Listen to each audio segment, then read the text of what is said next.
Hello everyone, welcome to my YouTube channel simplified nursing में आप सभी का स्वागत है। साइकेट्रिक नर्सिंग में हम देख रहे थे न्यूरोटिक डिसऑर्डर्स, जिसमें आज हम डील करेंगे ऑब्सेसिव कंपल्सिव डिसऑर्डर्स। तो क्या है ऑब्सेसिव कंपल्सिव डिसऑर्डर, इसका डेफिनेशन से लेकर पूरा मैनेजमेंट तक हम इस क्लास में डील करेंगे, तो वीडियो को एंड तक ज़रूर देखें। Let's start the video. First है डेफिनेशन। ऑब्सेसिव कंपल्सिव डिसऑर्डर का डेफिनेशन है according to ICD-9, obsessive compulsive disorder is a state in which the outstanding symptoms is a feeling of subjective compulsion which must be resisted to carry out some action, to dwell on an ideas, recall an experience or ruminate ideas, obstruct। तो जो ये है obsessive compulsive disorder, क्या बोल रहे हैं कि एक ऐसा स्टेट ऑफ माइंड, एक ऐसा स्टेट ऑफ माइंड जिसमें क्या हो रहा है, एक ऐसा स्टेट ऑफ माइंड जिसमें आउटस्टैंडिंग सिम्टम्स, जो भी उसके सिम्टम्स है, सब्जेक्टिवली जो पेशेंट फील कर रहा है, पेशेंट जो फील कर रहा है उसको सब्जेक्टिव फीलिंग्स बोलते हैं हम लोग। तो उसमें कंपल्शन उस तरीके से फील करता है कि वो कुछ कुछ एक्टिविटीज़ को कैरी आउट करने के लिए रेसिस्ट करता है, रोकता है। जैसे कि इसमें क्या क्या एक्टिविटी हो जाएंगी, कैरी आउट सम एक्शन, कुछ एक्टिविटी को कैरी आउट करने के लिए उसका ऑब्सेशनल थॉट उसको रेस्ट्रिक्ट कर रहा है। To dwell some ideas means किसी आइडियाज पे और उसको विचार करने के लिए, किसी विचार पे विचार करने के लिए उसको कंपल्शन एक्टिविटी उसको रेस्ट्रिक्ट कर रहा है। रिकॉल एन एक्सपीरियंस, किसी अनुभव को रिकॉल करने के लिए उसको रेस्ट्रिक्ट कर रहा है। To ruminate ideas means constant उस आइडियाज को नेगेटिव वे में लेने के लिए उसको रेस्ट्रिक्ट कर रहा है। जो भी आइडियाज है उसको नेगेटिव वे में लेने के लिए उसको कर रहा है। Then abstract ideas, abstract means किसी आइडिया को ऑब्स्ट्रक्ट दे रहा है। इस तरीके की जो एक्टिविटीज़ है उसको रेसिस्टेट करता है, तो उसे हम क्या कहते हैं, ऑब्सेसिव कंपल्सिव डिसऑर्डर। कंस्टेंट एक ही थॉट आ रहा है और वही थॉट कंस्टेंट उसको करने पे, उस एक्टिविटी को करने पे फोर्स कर रहा है, तो उसे के हम क्या बोलेंगे, ऑब्सेसिव कंपल्सिव डिसऑर्डर। हम देखते हैं अगला classification. Obsessive compulsive disorder F42 में आता है। F42 obsessive compulsive disorder F42.0 आपका हो जाएगा प्रीडोमिनेंटली ऑब्सेशनल थॉट्स और रूमिनेशंस। प्रीडोमिनेंटली ऑब्सेशनल थॉट्स और रूमिनेशंस। 42.1 है प्रीडोमिनेंटली कंपल्सिव एक्ट। 42.2 है mixed obsessional thought and act. 42.8 है other obsessive compulsive disorder. F42.9 है other obsessional compulsive disorder unspecified. इसमें क्या रहेगा, thought constant compulsory predominantly thoughts आएंगे, प्रीडोमिनेंटली एक्ट करेगा, इसमें दोनों रहेंगे, और इसमें इन सब में नहीं आएगा, वो इसमें आ जाएगा अदर में। और जिस एक्टिविटी को हम स्पेसिफाइड ही नहीं कर सकते वो ऑब्सेसिव कंपल्सिव डिसऑर्डर अनस्पेसिफाइड में आ जाएगा। नेक्स्ट हम देखते हैं एटियोलॉजी। एटियोलॉजी में फर्स्ट है हमारा genetic factor. Twin study considered highest risk, significant higher risk, और इसमें मोनोजाइगोटिक ट्विंस को ज़्यादा होने के चांसेस है as compare to dizygotic twins. Family study भी बताता है कि 35% फर्स्ट डिग्री रिलेटिव को होने के चांसेस हैं। देन सेकेंड है आपका biochemical influences. A number of study suggest that the neurotransmitter serotonin जो न्यूरोट्रांसमीटर है may be abnormal individual with obsessive compulsive disorder. अगर जो न्यूरोट्रांसमीटर सीरोटोनिन है अगर ये अबनॉर्मल हो जाता है हमारे बॉडी में, तो वो ऑब्सेसिव कंपल्सिव डिसऑर्डर लीड करता है। नेक्स्ट है हमारा psychoanalytic theory.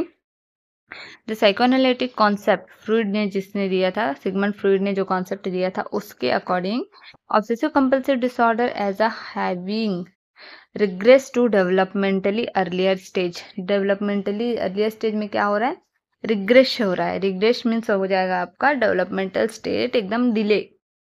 Regression means delayed developmental state. तो जो डेवलपमेंटल स्टेट है उसमें अगर डिले हो रहा है, earlier stage of infantile period में जो सुपर ईगो आता है वो अगर डिले से देरी से अगर डेवलप्ड हो रहा है, तो उस सिचुएशन में ऑब्सेसिव कंपल्सिव डिसऑर्डर होने के चांस है। या फिर हर्स एग्जैक्टिंग पनिटेटिव कैरेक्टरिस्टिक, बहुत ज़्यादा पनिशमेंट देने वाला अगर कैरेक्टरिस्टिक्स है तो वो भी रीअपियर हो सकता है एज अ साइकोपैथोलॉजी। तो वो भी साइकोपैथोलॉजी की तरह एज अ एडल्ट में उसको ऑब्सेसिव कंपल्सिव डिसऑर्डर कॉज कर सकता है। देन नेक्स्ट है हमारा behaviour theory. This theory explains obsession as a conditional stimulus to anxiety. Means जो एंग्जाइटी का स्टिमुलेशन, एंग्जाइटी के स्टिमुलेशन से जो आता है एक्टिविटी, जो थॉट्स आते हैं, वो ऑब्सेशन कहलाता है. Compulsion have been describe as a learn behaviour that decrease the anxiety associated with obsession. Obsessional thought को डिक्रीज करने के लिए जो एक्टिविटी की जा रही है वो क्या कहलाता है आपका? Compulsion. This decrease in anxiety positively reinforce the compulsive act and they become state learned behavior. इसमें क्या होता है? एंग्जाइटी को रिड्यूस करने के लिए ऑब्सेशनल थॉट्स आ रहे हैं उसमें, उसको रिड्यूस करने के लिए वो कंपल्सिव एक्टिविटी कर रहा है. यही उसके बिहेवियर में देखने को मिलता है. This theory is more useful for treatment purpose. ये थ्योरी बहुत ही यूजफुल होता है ट्रीटमेंट पर्पज के लिए. देन ये था हमारा कॉजेस. अब हम देखते हैं क्लिनिकल फीचर. नए नए टर्म्स है यहाँ पे. फर्स्ट है हमारा obsessional thoughts. Obsessional thoughts means, obsession means constant thoughts आने, कंस्टेंट मतलब एक ही चीज़ को बार बार सोचना. Compulsive act means, compulsive act हमेशा कंपल्सिव रहेगा और थॉट हमेशा ऑब्सेशनल रहेंगे. Compulsive means repeated activity, obsessional means repeated thoughts. तो रिपीटेड जो ऑब्सेशनल थॉट्स है, दिस आर वर्ड्स. क्या क्या हो सकते हैं? वर्ड हो सकते हैं, आइडियाज हो सकते हैं, बिलीव्स हो सकते हैं. Intrude forcibly into the patient mind. ऐसे वर्ड्स, ऐसे आइडिया, ऐसे बिलीव जो फोर्सफुली पेशेंट के माइंड में भरा जा रहा है. मतलब उसकी थॉट, उसकी थिंकिंग, उसका जो माइंड स्टेट है वो फोर्सफुली उसी चीज़ को सोचने पे मजबूर कर रहा है. दे आर यूजुअली अनप्लेजेंट, जो कि यूजुअली अनप्लेजेंट होगा. पेशेंट खुश नहीं होगा उस तरीके के थॉट्स को लेके. शॉकिंग रहेगा एंड पेशेंट में भी ऑब्सेस और ब्लास्फेमस. तो इस थॉट्स को लेकर पेशेंट कंस्टेंट ऑब्सेंस हो जाएगा. मतलब ये चीज़ कहीं हो ना जाए. जैसे किसी चीज़ को, जैसे होता है, एग्जाम्पल ले लेते हैं, जैसे रिपीटेड डाउट्स. जैसे कोई ताला लगा के गए, हम घर में ताला लगा के गए, एग्जाम्पल दे रही हूँ. ताला लगा के गए, हमको थॉट्स आ रहे हैं कि मैंने ताला चेक नहीं किया, बंद है कि नहीं, बंद है कि नहीं, बंद है कि नहीं. कंस्टेंट थॉट आ रहे हैं जो कि अनप्लेजेंट है. आप प्लेजेंट तो हो नहीं उस थॉट को लेके, जो कि आपके लिए शॉकिंग भी है और उसके लिए ऑब्सेस हो रहे हैं आपके. मैं एक बार जाके देख लूँ क्या वो एक्टिविटी में आ जाएगी. लेकिन कंस्टेंट थॉट आ रहे हैं आपके कि मैंने ताला सही से बंद किया है कि नहीं. इस तरीके के थॉट्स आपके ऑब्सेशनल थॉट्स में आ जाते हैं. Then common types of obsessional thought content contamination. Contamination content क्या रहेंगे? रिपीटेड डाउट रहेगा. ऑर्डरलीनेस, अरेंज किए हो किसी चीज़ों को तो आपको डाउट है कि मैं सही ने अरेंज किया हूँ कि नहीं. देन इम्पल्सेस, बहुत सारी एक्टिविटीज होती है वो. देन सेक्सुअल इमेजरी, ये सारी चीज़ें आपके थॉट कंटामिनेशंस में आ जाएंगी. देन नेक्स्ट है obsessional images. These are vivid images. Vivid images में हमारे क्या आ जाते हैं?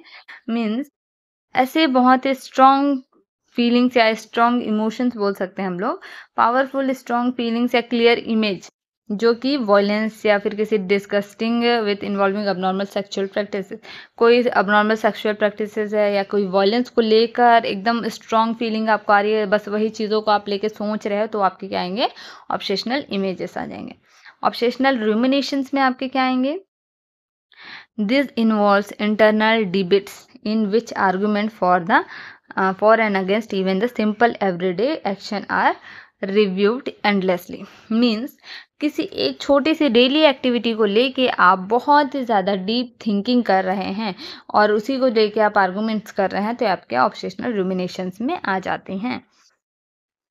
और किससे आर्गूमेंट कर रहे हैं? इंटरनल डिबेट हो रहा है, आपके मन में वो चीज़ें चल रही हैं. Obsessional doubt. ऑब्सेशनल डाउट में है दिस में concern action.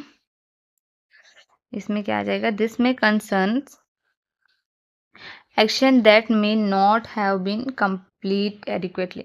Obsessional doubt means ऐसे एक्शंस जो कंप्लीटली एडिक्वेटली वो क्या एडिक्वेटली कंप्लीट नहीं हो रहे हैं. Then obsessional impulses. Obsessional impulses का क्या हो जाएगा? जैसे कि कोई ऐसा impulses means these are urge to perform act usually of a violence or embarrassing kind such as injuring a child, shouting in church etc.